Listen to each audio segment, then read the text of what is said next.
Tliet ġimgħat mill-elezzjoni ġenerali l-kap nazzjonalista Alex Borch għadu mingħajr shadow cabinet. Dan anke jekk il-gazzett uffiċjali tiegħu in-Nazzjon issibt filgħodu fl-istess jum li reġa' fetaħ il-Parlament, antiċipat li d-deċiżjoni se tittieħed fis-sigħat li ġejjin. B'kuntrast Roberta Bela ħabbar il-kabinett il-ġdid tal-gvern jumejn biss wara li reġa' ġurament bħala Prim Ministru.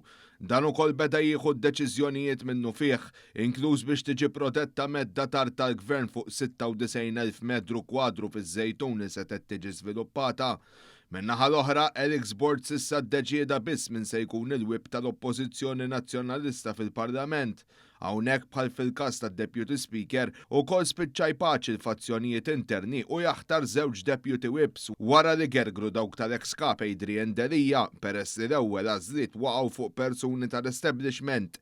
Ta' Delija wkoll irnexxielhom iwaqfu lil Alex Borch milli jaħtar lil Beppe Fenek Adami bħala Deputy Speaker, kif ridu tal-establishment li mbagħad imbottaw lil Bernard Gregg biex ukoll ifakruhom li meta riedu kienu kapaċi jtajru lil tagħhom minn kap.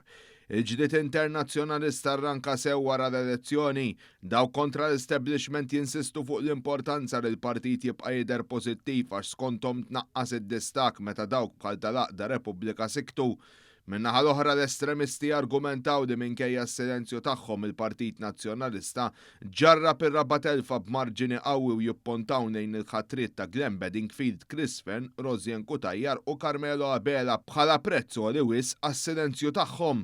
Għaldaqstant dawk madwar Alex Borch u l-kap innifsu spiċċaw ma jafux se jaqbdu jagħmlu biex jikkontrollaw is-sitwazzjoni, speċjalment fid-dawl li jrid isir Kunsill Ġenerali biex jikkonferma l-karigi ewlenin fil-partit.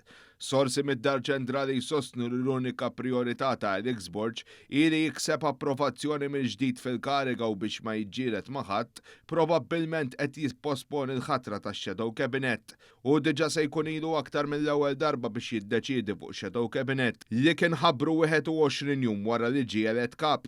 Avolja għandu l-komfort li l-predeċessur tiegħu Bernard Gregg kien dam 3 xhur biex jaħtar il-kelliem uffiċjali tal-Oppożizzjoni. Sa dan it-tanta temmu kol ġlida qalila dwar il-pożizzjoni ta' viċi kap u fatt magħruf li wara li sserva bih fil-kampanja elettorali, Alex Borch issa se jarmi lil viċi kap attwali Alex Perici Kalascione floku tal-establishment iridu lil Darren Karabott. Min-naħa l-oħra Adrian Delija diġà sostna li hu jkun viċi kap bil-kundizzjoni li ma jkunx hemm elezzjoni interna. Għaldaqstant jidher li Perici Kalascione se jkollu jirriżenja u minfloku jinħatar Delija b'akklamazzjoni fil-Kunsill Ġenerali wara jibda l-proċess biex tkun approvata pożizzjoni oħra ta' viċi kap u dik jikkontestaħħa Karabott.